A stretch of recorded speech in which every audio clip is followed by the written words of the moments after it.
Hey, friends. Welcome to the Way of Valor. I am your host, Angie Taylor. Happy New Year. 2024 is an epic year. I wanted to start by sharing with you one of the most embarrassing things that happened to me in this last year. And I think it'll be valuable in the end for you. So hang with me for just a little bit. So I was asked to speak for communion at my church. There are 2 services at my church. You come, you do both services, and you share a little testimonial. You share about the breaking of bread, all the things, pray over the congregation. It's a short but sweet little opportunity to just share your love for Jesus. Anyway, I said yes to this. The morning of this communion, I had this massive headache, but I was like, you know what? Suck it up, Buttercup. You're going to be fine.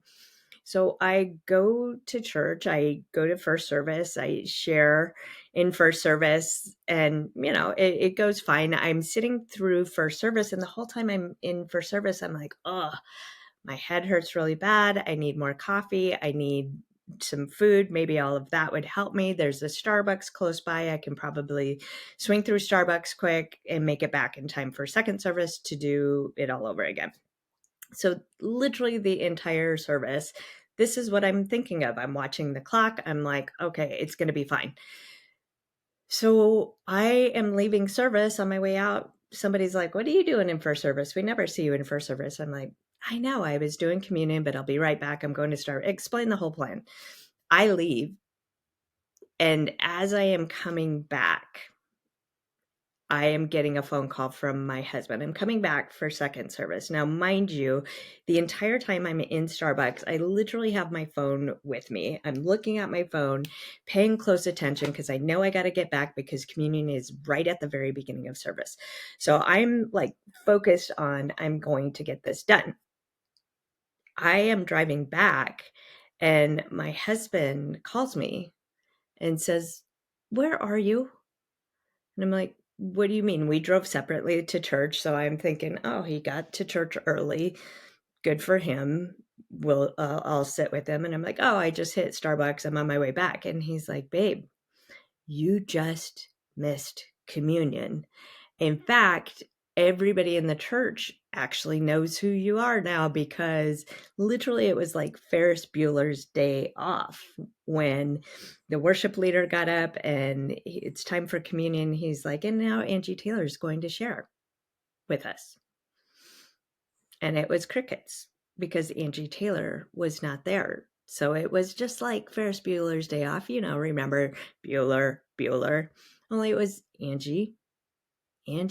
Pretty soon somebody gets up to go, maybe I went to the restroom and just didn't make it back. Anyway, as my husband's explaining this to me, I'm literally dying 1,000 deaths. I'm so embarrassed because I feel really, really flaky. Like I run an entire organization and this was like shockingly flaky. So I'm literally coffee in hand in the parking lot and my husband's on the phone going, abort, just go home. Don't come in here now. And so I do. I leave and I'm like totally embarrassed, totally full of shame. All the things that we do, they probably think I'm a dork. They probably think I'm a moron. She's a flaky girl, can't be relied on. All the things that are like the worst version of me possible. And my immediate knee jerk was I want to explain, I want to justify, I want to explain. I had a headache. Who starts a service at 10:45 instead of 11 because I was focused on the service started at 11. All the things, right? Like I'm wanting to make it tons of other excuses for why I did something so insane. I wanted to justify who I was of look at all of my other accomplishments over here. So this shouldn't really count. All of that to say, as I'm driving home and I'm like, I can never show my face in this place again. I'm so embarrassed. That was so dumb. I can't believe I did that. And I shifted in that moment. And this is the point. Because listen, y'all, that was dumb. I'd love to use the excuse of I'm new to the church. I didn't know what time second service started. I've been in this church for years. So in fact, I attend second service. So I am literally not sure where the disconnect happened in my brain between 10:45 and 11. Church, I had in my brain 11 a.m. was church start. Church was at 10:45. I was literally in Starbucks at 10:50. So I am dying, but I tell you all of this. There's a point other than, isn't she a dope? I'm telling you this because in that moment where I wanted to blame shift, I wanted to justify, I wanted to prove myself and say, these are all the things Angie is, because I hated how dumb I was feeling. I stepped back. I pulled myself out of the moment and asked myself the question, God, what is it that you want me to learn in this? What is it that you want me to understand in this? Because the reality is this is every opportunity in our life is this room for growth, is this room for moving ahead. But the truth is too often we are so completely consumed with the past, the event, the history, justifying what do people think, the judgment that we might think is happening over it. Too often we're totally full of all of those things that we are completely missing what it is God has to develop and prune in our lives, because we're not asking the question, because we're so focused on all of these things. So in that moment, I stepped back and I was driving home. I was driving home with my head held in shame.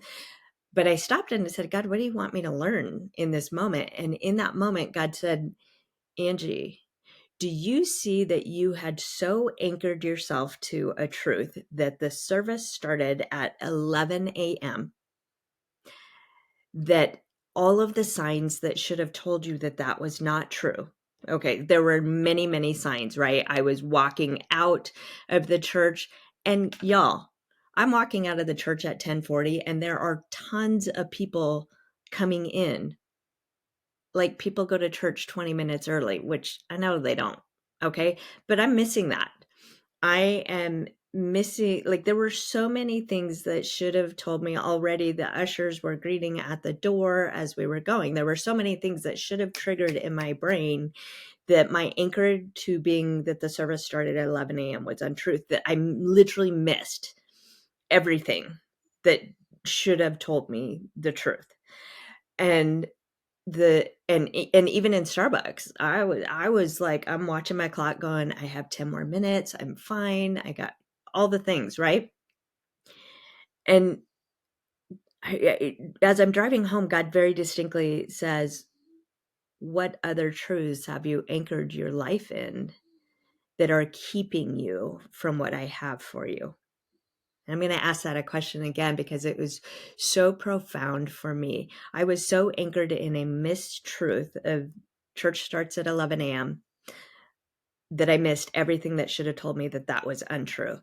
I was so anchored in the truth that church started at 11 a.m. that I missed out on this opportunity that I actually really enjoyed, the opportunity to share my faith and to share my love for Jesus. I missed out on something that would have both benefited my life and would have benefited others that I was able to share that with. I missed out on those things because I was anchored in a mistruth. And God asked me in that moment, what else have you anchored your life in? What other truth do you have? And I just stepped back and started doing, no longer was I wrapped up in the shame of the moment and the stupidity of the moment. I was wrapped up in the, oh God, show me. Show me what you want me to learn. Show me what you want me to know right now. And as we head in to 2024, it is my prayer for you. It's my prayer for me. It's been Adam and I spend this week between Christmas and New Year's we're reflecting on 2023. We're moving to 2024. I'm going to tell you all about what we do with that, what that looks like in our lives, and how beneficial it should be. But I start with this story because I want you to know we all have truth that we've anchored our lives to that is actually false. It is part of the narrative that we grew up with. It's part of the lens that we view the world through that is actually false, and we are missing it. People around us can see that we've missed it, and they're not saying anything. Y'all, somebody hugged me at the door.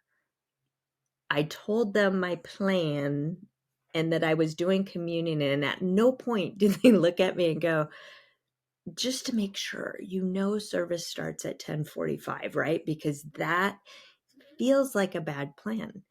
The fact is often we think people are being super truthful and honest with us. They're not. They're not. They see that you have embraced something that is less than true, less than beneficial for their lives, and they're like, sucks to be you. I'm glad that's not me. And so often they just let you live your life. And, if you're like me, I'm like, hey, you do you, boo. Like I say that all the time, but what I've really recognized is are we doing each other any amount of kindness? You know what the kindness would have been is when when I'm speaking out a dumb plan that somebody would have looked at me and went, just so we're clear, service starts at 10:45. I don't think in 5 minutes that you're going to get to Starbucks, come back. Just so we're clear, on a Sunday morning, no less. And that would have been a kindness. Now I know that's just like a simple, gross explanation, but the reality is it actually really embarrassed me. I mean, it really, I consider myself a fairly competent person. I also help organize and put on massive events for our schools. I know what it is to have people flake on me. I know what it is. I know what I did was a massive inconvenience, which I hated. I know that it created this awkwardness in my church, which I hated. All of those things are true.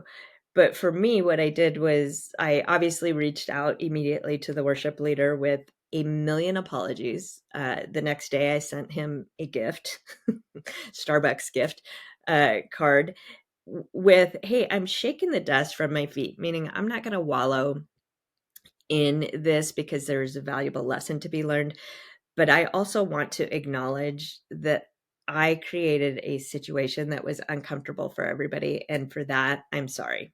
I'm not going to make excuses for why that happened, because at the end of the day, it's my responsibility when I sign up for something to know what my responsibility is. It's to ask the right questions to figure it out, right? It was literally nobody's fault, including the person at the door, that I didn't know what I was needing to do and when I needed to do that. That's huge. That is huge. Right now, if you're listening to me, the number one thing you can do is take responsibility. Take personal responsibility. Stop giving yourself justifications, making excuses for why it is the way it is, for why you didn't do something, for why your income is at the level it is, for why, all of the things. We have to stop making excuses, take responsibility for that, because when you do that, you can step back and say, what else do you want me to know, God? Show me what you want me to learn in this situation. Show me how you want me to go forward from this situation. But when you are busy when playing the blame game or the shame game, right? I'm completely embarrassed. In fact, my daughter, who was at church, her and my husband are sitting in church looking around. We have 360 on our phones, so we all know where each other are. My daughter's looking up where I am at on 360, and she's like, man, Mom, I would literally never show my face in this place again if that happened to me. And here's what I'm telling you. That is the enemy's plan for our life, right? Of never show your face again. Be ashamed of what you did. Be ashamed of how you behaved. Be ashamed of this, that, or the other thing, or blame everything on it's somebody else's responsibility. Those two things are going to keep you stuck in 2024. And those are the two things that I am most passionate to help you unlock yourself from. This podcast is all about how do you unlock from shame and blame so that you can move forward. And I'm going to tell you, if you are married, you should do this with your spouse. This is such a powerful journey. My husband and I have been doing it for years, And literally every year, listen, we've been married for 31 years. We have a pretty peaceful, good marriage, I would say. Every single year, you guys, there are moments in the conversation that end up a little more tense than we expected. Every single year, there are moments in the conversation where we recognize, oh my gosh, we're not quite as aligned as we think we are. And so the first thing is number one, stepping back, saying, I'm going to take personal responsibility for my life and all of the things. I'm not going to live in shame, and I'm not going to live in blame over those things. But the second thing is now I'm going to reflect and examine well all of the things that we've been doing. I am going to link in the show notes for you. I'll link some of the questions that we go through with one another. I'm going to talk about it just a little bit with you. I will say one of my number one finds for this year, I've given it out as a gift a number of times now.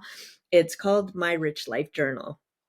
I make no profit off this, so I'll link it in my show notes. But if you get it, you know, I should be smarter and link it to an affiliate marketing scheme, but whatever. I just want you to have it in your hands, and I don't have time today to get that done.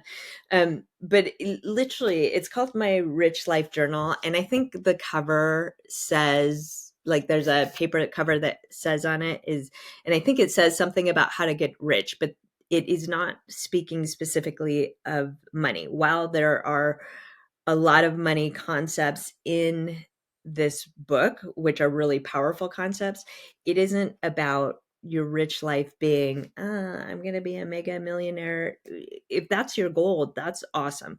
It is, what does your rich life look like? Have you really thought well through that? Because a lot of people are living their lives thinking, oh, I'm currently renting. The next step in my life of the American dream and climbing the ladder is I am going to buy a house, or, oh, I'm in this job. And listen, this, I see this a lot in education, where there's somebody that is an amazing teacher. They are profoundly gifted in the classroom, and they're in their heads on, I'm going to climb the ladder of success. And so they step into administration because, oh yeah, that seems like a higher rung on the ladder. That's the next right step for me. And they hate it. They're not good at it. They hate the management of people. They hate the leading of people. They hate the stress of the budget. They hate all the things. And it's because we've so convinced ourselves that there's always a next step, without actually thinking, what does my rich life look like? Because my rich life does not look like your rich life. The reality is our family is in this place now where we are planning. Our rich life is moving all of our family, our adult kids, my grandbabies, all to one massive property. Everybody has their own home. We're basically creating the family compound where we love the country. We love growing our fresh vegetables. We love our chickens, all the things. That's my rich life. My rich life does not look like a big, massive house. I just think I have to clean it. And I know you can pay somebody to clean it. And I'm not faulting anybody if that is their rich life. The reality is it's just not in me. The same way and the other part of that that's true is, I want a car that's comfortable and runs. I could care less personally about fancy brand names of cars. I've been asked that question on more than one occasion. If you could get any car you want, what car would it be? And I'm like, I literally don't spend any time thinking about that.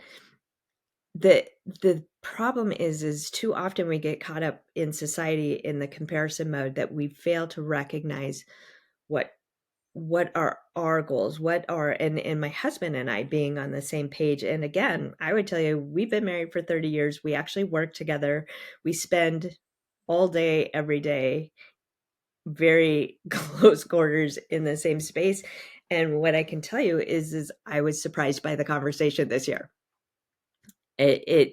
Because it just, so rarely do we take time. A lot of times we get really transactional in our relationships.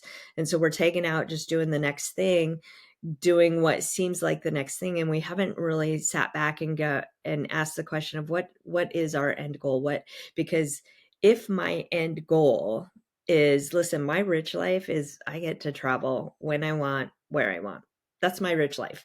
That literally is my rich life. I get to take my friends with me. I get to take my family with me.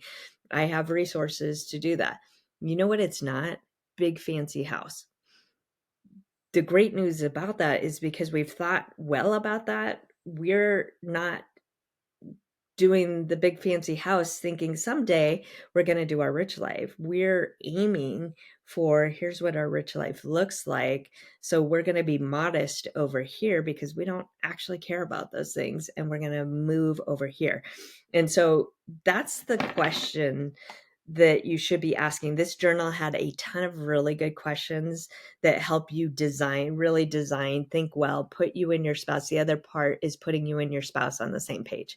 Man, there's something really powerful. You guys have heard the statement. I don't know exactly the poundage, but it's like one horse can pull 1,000 tons and two horses can pull 10,000 pounds, something like that. Don't quote me, but it's like that concept that one person by themselves makes little forward momentum, but when you harness two people and they're pulling together, they can 10x the momentum that you could have made had you just simply done it by yourself.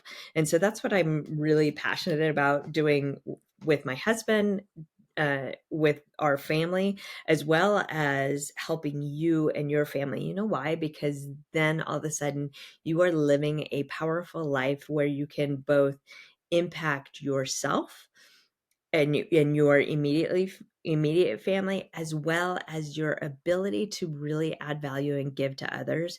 Because the other part of my rich life is I get to be generous without consideration of the cost. When I feel moved by the Holy Spirit to give, I love giving. I love being generous. I love the opportunity. And I don't like it when my finances are in a place where I have to go, oh, let me go get out my checkbook to see what I can give in this moment. I like the idea of being able to be really generous in the places that I feel prompted by God to be. I love giving. I think it's one of the most exciting things that we can do. In fact, for Valor, in running Valor, probably my most excited, the thing that I find the most exciting about running Valor is, yes, there are 7 schools connected with Valor in the 7 years that we've been running. But you want to know what I love the most about our Valor community is Valor as a startup to now has given away over $1 million. We've been able to give away over $1 million. And I look at when so many schools are fundraising just to pay their current bills, there's nothing that brings me greater joy than going, man, not only are all our bills paid in our school, but we've given away over $1 million. And that is a result of focus, of mission. That's a result of this is what it means to live a rich life. And by the way, your rich life, absolutely, if you are founded and based in scripture, your rich life is going to involve giving. And there is something profoundly amazing about giving. If you have not historically been someone who tithes, that's 10% of your offerings into 10% of your earnings into the church. Can I encourage you to start doing that immediately, making that a goal for this year? I can tell you, my husband and I, that is probably the number one thing that we have done financially in our lifetime that has changed the game for us. We not only have done it in our personal finances, but we do it in our business as well, as we position ourselves as givers in generous ways, because all of those things come back to you. The seeds you are planting and sowing are the seeds that you get to reap. So what seeds will you plant in 2024 and plant really, really intentionally? What does the ideal day look like to you? Because too often we end our days with the thought of, I'll do it tomorrow. And I'm going to say this. I got up this morning. We went out. It was freaking cold as all get out in Texas this morning. I actually got up late. We're kind of in vacation mode a little bit, and I got up late, and my husband and I go work out at the gym. We have a trainer that we work with at the same time, um, 3 days a week. And what I can tell you is I got up this morning and I was like, I am not feeling it. It is cold. I don't feel like going. It's a Friday. It's the last day of the month. Yada, yada, yada, yada. And my husband was still in bed. And in that moment, I had a decision to make. What kind of core values will I live in? Will I live in my feeling right now? Or will I do the hard that gets me to the life that I actually want to live? And I had to just ask myself that question. The minute I asked myself that question, it was a no-brainer answer, right? I went and got my husband out of bed. We had like 10 minutes to throw on some workout clothes, and we made ourselves to the gym. And we never regret when we get ourselves to a workout. We've never regretted that. Have we always regretted staying on the couch, staying home? Every single time we feel like fat, lazy slobs. And what I can tell you is, when you consistently deny, when you hear that voice in your head that says, do the hard thing, do the thing that's good for you, eat the vegetables, eat the food that's good for you, eat or go work out. When you consistently hear that in your head, but you consistently deny it or say, I'll do it tomorrow, you have now developed a habit of complete, and there is nothing better that you can do in 2024 than denying yourself, than telling yourself, no, I am going to, like, I'm not going to simply self-gratify or lean into comfort right now. And the reason for that, guys, is you don't actually feel good when you do that. You don't actually like the person you are when you do that. It is a temporary lived, it doesn't bring happiness. It brings self-loathing. And for 2024, if the number one thing that you can end the 2024 with is, dang, I am so freaking proud of myself right now,